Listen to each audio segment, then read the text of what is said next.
E aí pessoal, seja bem-vindo ou bem-vinda à aula 4. Nessa aula eu vou estar falando um pouco mais sobre os componentes internos de um computador. Então antes da aula, leia o tópico 4, compreenda ele, que eu agora vou estar dando aquela pincelada, aquela falada mais informal sobre o assunto. Então, os componentes internos do computador é tudo aquilo que está dentro do computador, logicamente, mas também aquilo que é mais sensível e está mais próximo possível da placa-mãe. A placa-mãe é esse primeiro dispositivo aqui que a gente está vendo, que é essa placa mesmo, e nela é conectado tudo do computador. Então ela faz o gerenciamento de tudo que a gente tem dentro do computador. Mesmo que a peça não esteja conectada diretamente na placa-mãe, no sentido de tá lá fisicamente, por exemplo, essa memória que é encaixada lá na placa-mãe, ela está conectada por um cabo. De alguma forma ela está ligada à placa-mãe, porque ela gerencia tudo. Né?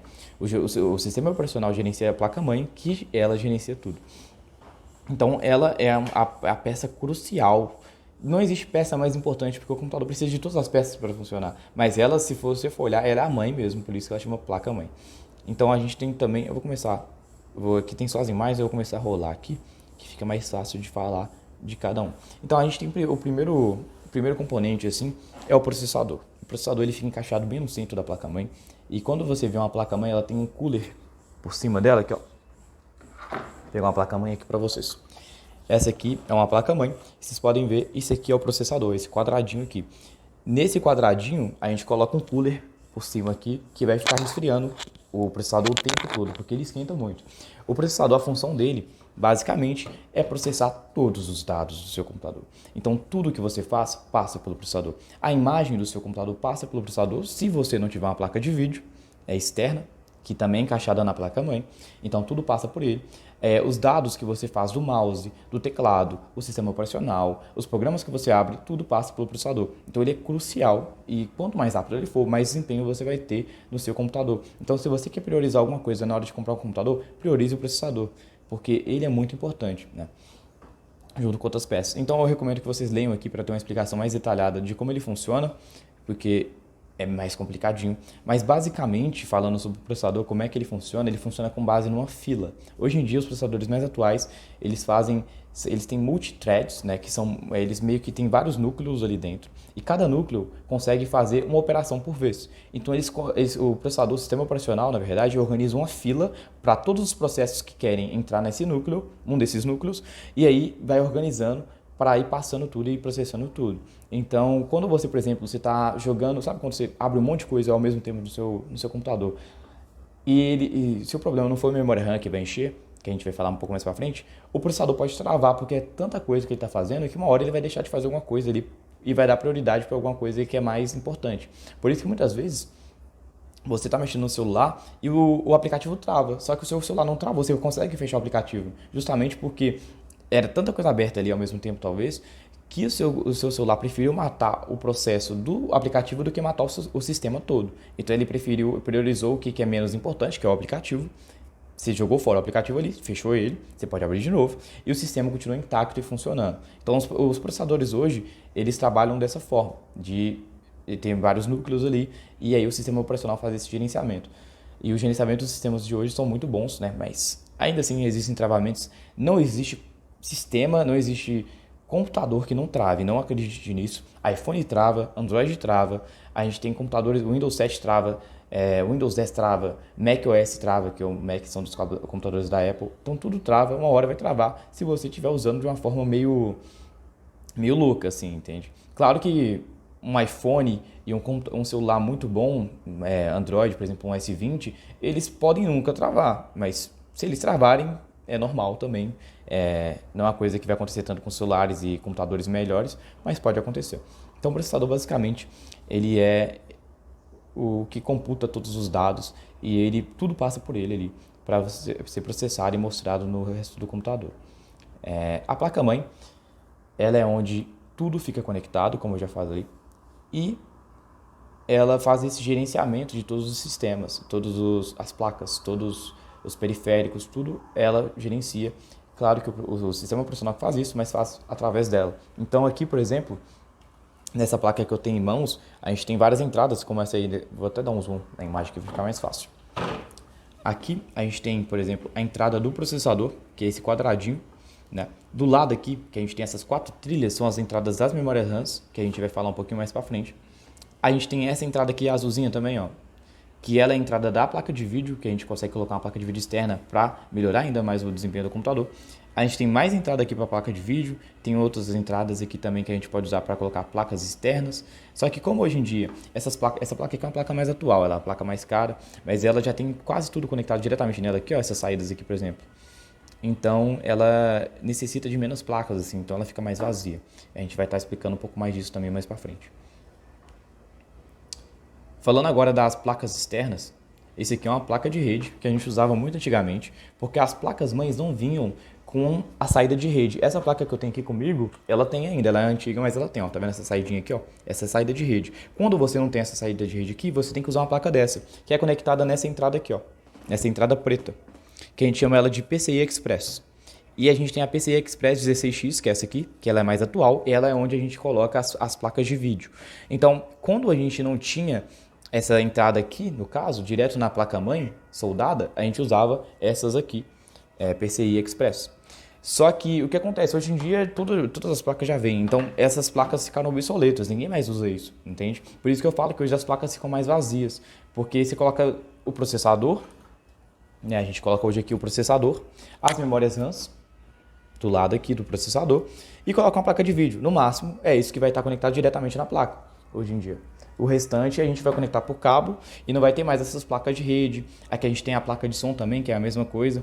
Hoje em dia já tem nas placas, essa aqui também já tem, ó, a entrada de som. E agora falando de placa de vídeo. As placas de vídeo são muito essenciais, dependendo do uso do computador que você tem. Se você joga, se você roda programas pesados para o trabalho, se você edita vídeo, você precisa de uma placa de vídeo. Por quê? Porque ela vai pegar o trabalho que o processador teria para processar vídeo e vai processar por ela mesma de uma forma muito mais eficiente. Então, seu processador vai trabalhar melhor sozinho lá, ele vai tirar essa carga, esse peso dele de processar vídeo, e a placa de vídeo vai tomar lugar aí nesse processamento. Existem diversas placas de vídeo no mercado, com potências diferentes, com desempenhos diferentes. Então, vai de cada um analisar qual que é o que você precisa, né? Mas a gente vai estar explorando um pouco mais disso mais para frente também. Mas é muito importante você saber que placas de vídeo são necessárias. Mas caso você use, por exemplo, um computador só para trabalho, no sentido de eu mexo na internet, eu vejo uns vídeos em HD, mas nada demais e tal, você não precisa de uma placa de vídeo. Você precisa só de um processador bom para garantir que seu sistema vai funcionar bem, mas também não precisa ser o melhor processador de todos. Então você vai conseguir ter um desempenho bacana. O meu computador hoje, por exemplo, que está lá embaixo, é um notebook que eu não tenho placa de vídeo nele externa, né? Quando a gente fala que não tem placa de vídeo, é que não tem essa placa de vídeo externa aqui, que é uma placa de vídeo específica mais potente, né? Porque todo processador já vem com a placa de vídeo. Então esse processador aqui, por exemplo, ó, esse computador aqui está sem placa de vídeo. Só que esse processador aqui dentro dele já tem uma placa de vídeo, que é a Intel HD Integraphics. É uma placa integrada. Significa que ela ou já vem no processador ou já vem na placa-mãe. Entende? Então, a placa-mãe geralmente também tem uma placa de vídeo. Por quê? Porque, pelo menos para garantir o vídeo do monitor. Entende? Só que essa placa de vídeo não vai ser potente o suficiente para você rodar um jogo pesado, por exemplo. Ela é só para garantir o vídeo do monitor. Então, tipo assim, em último caso, você não tem placa de vídeo, você não precisa dela, você pode usar a placa de vídeo do seu processador ou da própria placa-mãe. Ele já vem já.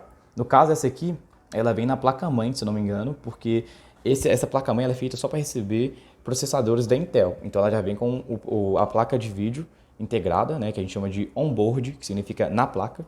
E a offboard é essa aqui, que a gente está vendo aqui nessa foto, que ela é fora da placa-mãe. Então ela já vem com a placa de vídeo integrada aqui.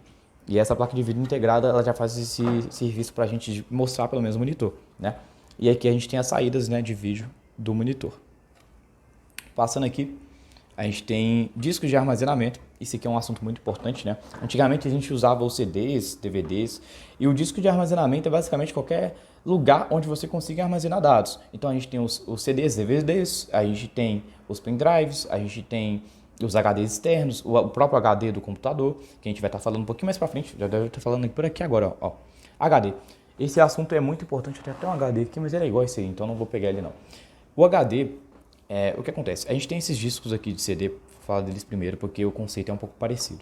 A gente tem um CD que ele é feito para armazenar dados eles pegam os dados e armazenam em várias trilhas ali em volta do CD e do DVD. E cada trilha é como se fosse um risco mesmo, várias bolinhas, assim, várias... É difícil explicar. Depois eu pego uma imagem para vocês. É mais fácil explicar mais por cima. Então o CD, ele era mais antigo, você pode ver aqui que ele não tinha tanta capacidade de armazenamento, 700 megabytes.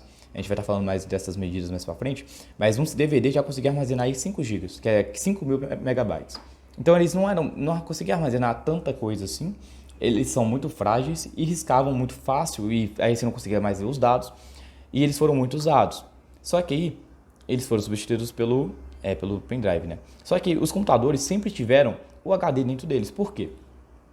Esse HD aqui, ele é basicamente um disco de metal lá dentro, que está em volta dessa cápsula protetora, ele é fechado a vácuo, para não ter nenhuma poeira lá dentro. E esse disco é metálico, ele não é mais o igual do CD que é de plástico. Aqui dentro tem um disco metálico.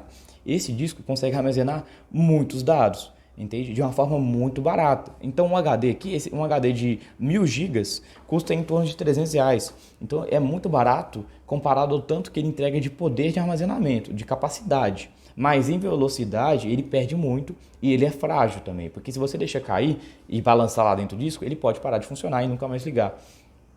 Então o HD ele é mais frágil, ele é mais barato, isso é um ponto muito positivo, ele é mais lento, só que ele tem muita capacidade de armazenamento, sendo barato. Então esse é o ponto positivo do HD e eles são muito usados até hoje nos computadores. Então quando você vê lá HD de 500 GB, é porque é um negócio dessa forma aqui, ele pode ser até menorzinho, porque os de notebooks são menores, mas é essa cápsula protetora aqui que tem um disco lá dentro metálico, é um disco mesmo que gira lá dentro. E quanto mais rápido esse disco gira, melhor é o HD, a gente vai estar falando um pouco mais disso mais pra frente, mas então o HD é isso aqui, é o disco rígido, né? Que HD significa hard disk em inglês, que traduzindo é disco rígido, então você já sabe agora que HD é disco rígido, que é isso aqui. Sempre que você ouvir falar em HD, hard disk e disco rígido, é essa pecinha aqui. Agora eu vou estar falando para você sobre o SSD, né? O SSD é uma tecnologia bem mais nova, que ela vem contra o HD da seguinte forma, ela é tudo ao contrário do HD. Então, o SSD, ele, em vez de ter um disco lá dentro, ele tem esses pentes de memória aqui, ó, tá vendo? Ele é como se fosse um pendrive gigante. Um pendrive é mais ou menos isso aqui, só que menorzinho, por isso que o pendrive já é caro. Então, o SSD, ele é muito caro, é muito mais caro. Um SSD de R$300 tem 240 GB, foi o que eu paguei no meu SSD. Mas qual que é a vantagem dele, então, se ele é tão mais caro? Né? Porque um HD de R$300 tem 1.000 GB, e um SSD de R$300 tem 240. É muito menos. Só que ele é é muito mais rápido que o HD, cerca de 500 até 1.500 vezes mais rápido, ou até mais, dependendo do SSD, mais rápido do que o HD. Por quê? Porque ele não tem um disco que fica girando e fica atrapalhando. Ele é um pente de memória que é muito mais rápido, uma tecnologia muito mais atual. Então ele é muito mais rápido do que o HD. Ele é muito menos frágil, então se ele cair no chão, por ele ter um pente de memória, ele quebra muito mais, é mais difícil de quebrar um SSD, é muito mais difícil mesmo. E ele é muito mais rápido, esse ponto é muito crucial, não tem como. Ele acelera seu PC de uma forma, você pode ter um PC ruinzinho, se você coloca um SSD, seu PC vai ficar muito mais rápido. Se você quer fazer um upgrade no seu PC, né, quer melhorar alguma coisa nele, comece melhorando comprando um SSD. Então o que eu faço? A gente pega o SSD aqui, né? Coloca o sistema nele, o sistema operacional, e coloca o HD que você já tem lá, que você já tem antes, para armazenar dados. Então, as minhas músicas eu vou guardar onde? No HD, que é mais lento. Eu não preciso ter elas ao acesso muito rápido. Os meus vídeos eu vou guardar onde? No HD. Agora, meus trabalhos que eu preciso de acesso mais rápido, eu vou guardar onde? No SSD. O próprio sistema operacional vai ficar onde? No SSD. Assim, eu garanto que eu consigo acessar essas informações de forma muito rápida. E a gente tem aqui agora a memória RAM. A memória RAM ela é um dispositivo de armazenamento, só que ela não serve para armazenar dados dessa forma que a gente estava conversando até agora. Ela armazena dados temporários a curto prazo. Então, tipo assim, essas aqui são as memórias RAM, ó. Elas ficam do lado do processador, aqui na placa-mãe. Vou até tirar um aqui para vocês verem. Ali a gente tem a foto boa, mas ela é essa aqui, ó. Essa memorinha aqui, ó. Essa memória, para que ela serve? Lembra que eu falei para vocês da fila que tem no processador? Ela armazena tudo que está na fila. Então, a memória RAM ela é a memória de velocidade do computador. Ela serve para, em vez de, por exemplo, o programa, quando você abre ele está armazenado primeiro no seu HD ou no seu SSD. E esses são dispositivos que tem, mesmo sendo rápidos o SSD, ainda é lento perto da memória RAM. Ela é uma memória muito rápida. Então, quando você vai ler algum programa, ela pega do HD esse programa e coloca nela e segura para ela. E toda vez que o processador precisar, ela joga para ele rapidão e pega de volta. Por isso que ela está tão perto até do processador aqui na placa-mãe. Quando ela faz isso, ela garante que o programa seja rodado muito rápido, de forma que parece para você que é até simultâneo. Então, o seu celular tem memória RAM, o seu PC tem memória RAM, e hoje em dia, 4 GB de memória RAM é o mínimo que se pode ter, num celular e no computador. O recomendado para o celular é 8 GB, e por um computador é de 8 a 16 GB. O recomendado mesmo é 16 GB hoje em dia, mas 8 GB já atende. Então, o que ela faz? Então, ela é uma memória que ela vai armazenar todos os programas, o próprio sistema operacional que está rodando, tudo que precisa vai ser carregado na memória RAM. A partir do momento que você desliga o computador, ela zera, e quando iniciar de novo, ela volta a funcionar. Então, ela não armazena dados igual o HD, o CD, o pendrive. Nela você não vai armazenar nada, nem tem como. E ela vai armazenar, no caso, só os programas mesmo que estão rodando ali. Então eu recomendo você ler aqui também essa explicação, que é um pouco mais detalhada, e aqui ela fala que da fila expressa, né? Que é essa fila de programas que querem rodar no processador. Então, por exemplo, o meu mouse vai ter lá uma fatiazinha na memória RAM. Quando eu mexer o mouse, ela já vai jogar rapidão no processador e vai pegar de volta. Isso daí já processou. O meu Word que está aberto aqui, eu digitando, também vai estar lá. Então tudo que você abrir vai estar lá. Por isso você não pode abrir tantos programas ao mesmo tempo, que senão você vai encher a memória RAM e aí seu PC vai travar. Então você tem que, se você tem pouca memória RAM, você não pode fazer o uso de muitos programas simultaneamente ao mesmo tempo, né? Então agora a gente finalizou nossa aula aí, eu queria que ela fosse um pouco mais rápida, mas deu aí 16 minutos. E então a gente fica aí e vamos para a próxima aula, que vai ser agora falando um pouco mais sobre sistemas operacionais.